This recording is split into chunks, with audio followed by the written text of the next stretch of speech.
Hello, welcome to the Criminologist channel. I am Joseph Arvidsson, your host. What I'm bringing you today is the tail end of episode 41 of our podcast, The Criminologist. You're going to get the sort of unpacking of the interview that I just had with client Elvira Hancock. If you're intrigued by what you see here, go back and have listened to that entire episode. Again, that's episode 41 of the Criminologist podcast. And again, just giving you a sort of a sneak peek behind the scenes of what goes down with podcast production. So without any further ado, I'm going to, as I said, give the tail end of that episode 41.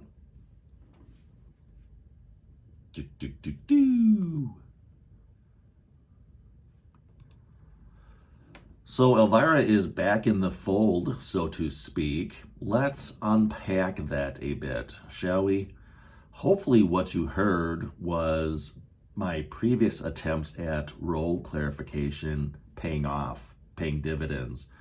That is, plenty of times these phone calls that we get from clients in custody, clients who have absconded from supervision and or committed another violation of their probation, can really put a strain on that all-important working alliance. I feel too often when clients struggle or have a setback, the practitioner fails to see this as an opportunity, that this can be a great time to revisit some of Chris Trotter's role clarification components. To recap, those are things such as the agency's mission, the officer's dual role, limits of confidentiality, what's negotiable and what's non-negotiable, those types of things. I begin, as you heard, by me asking Elvira what she recalled from our previous sessions as to my dual role. You also heard me de-escalate this conversation a bit by eliciting from Elvira, again, what she recalled as to our previous conversations around what is negotiable and what is non-negotiable. And again, in utilizing those two techniques from Dr. Chris Trotter, you really saw the de-escalation, the tone, the temperature went down.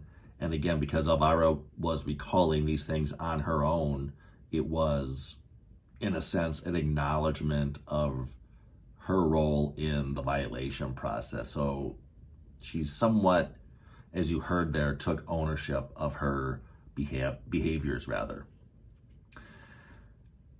Elvira even asked me, just to be sure about confidentiality. And that really led to her opening up.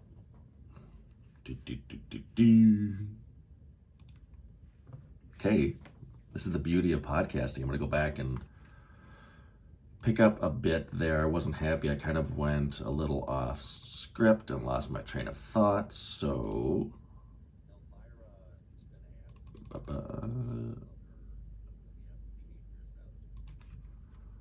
then I'm just going to slice that last bit of the conversation off. One moment.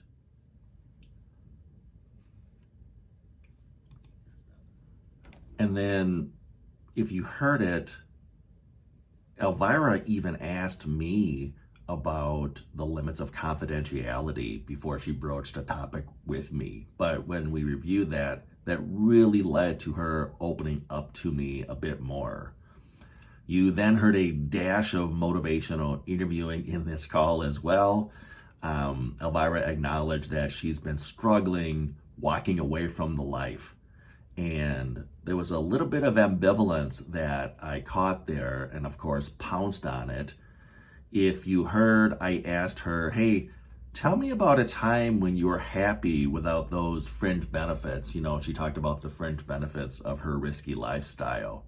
For you motivational interviewer trainers out there, that's an old tactic we use of looking forward, looking back. We use this again in motivational interviewing to evoke from the client their memories around a time in their life when they were either not engaged in the targeted behavior or conversely we ask them to imagine a time in the future when they can envision what it would be like to not be engaged in that targeted change behavior. So whether it's around addiction or negative peer associates, or in this case, maybe a little bit of all of the above with Elvira, but just sort of that lifestyle that she is sort of conflicted around.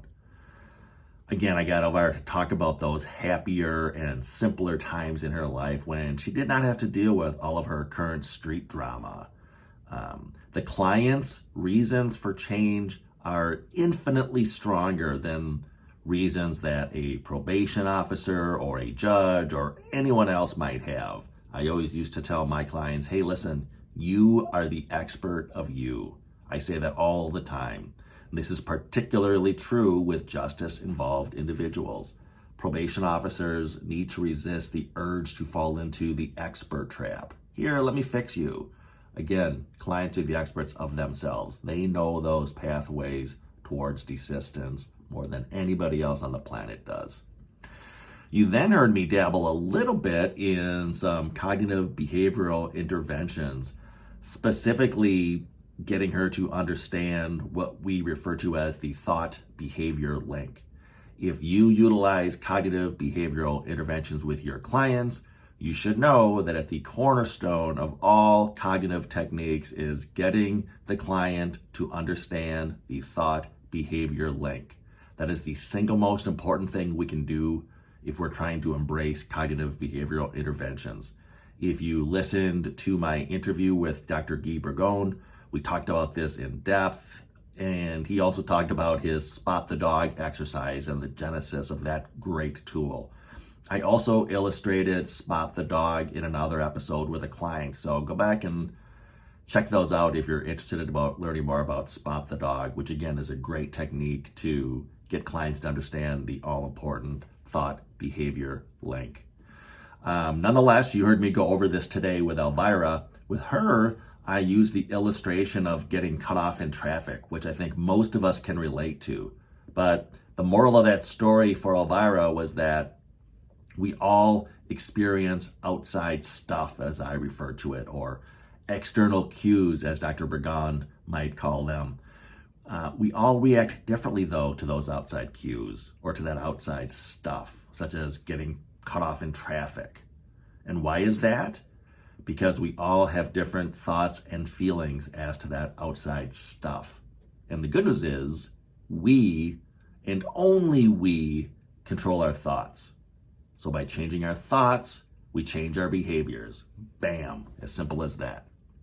One other thing that I hope this episode showed was that evidence-based practices, the ones I highlighted on this show, or the interventions that you train or have been trained on, do not need to be facilitated strictly in an office setting. You just heard an illustration of a probation officer taking a call from a client who has been on the run for several months on abscond status, and rather than it driving a wedge into the all-important working alliance, I used it as an opportunity to actually do a little bit of motivational interviewing and even some cognitive restructuring, all from a jail cell. Heck, I was even assigning her cognitive homework from, again, custody for her to complete in her jail cell, and she agreed to do it. So, as we contemplate how to change the way we do business with all the changes going on in the world due to COVID, virtual contacts, virtual field visits, that type of thing, you should all take to heart what you just heard today. Not seeing a client in one's office is not an excuse not to engage in evidence-based practices. Okay, back next week with a fresh episode. In the meantime, you may contact the show or reach out to us through our website, the Paragon Group, LLC.com, for training or presentations as to evidence-based practices and or implementation, or of course, the topic of desistance from crime. I will leave a link in this episode to the Paragon Group, LLC.com, if you want to learn more about motivational interviewing, cognitive interventions, desistance. Reach out, let us know, we can help. If you have questions about the podcast, You can feel free to contact us through the show's email, thecriminologistpodcast@gmail.com. That's thecriminologistpodcast@gmail.com. Remember to follow us through our Facebook and or Instagram page at The Criminologist Podcast. New fun images are being added all the time to those feeds. You don't want to miss out on that. You can also connect with me, Joseph Arvidsson, on LinkedIn and follow both The Criminologist Podcast and the Paragon Group on our LinkedIn pages. Lastly, if you have not already done so, subscribe to our YouTube channel for additional content as to what you've heard on this podcast. Merchandise is available. If you're interested, please reach out. And if you believe in what we're doing on the show, please spread the word, tell a friend or a coworker or a colleague about us, ask them to subscribe to the show, and of course, do so yourself if you have not already done so. And always remember, folks, there's no them, there's only us.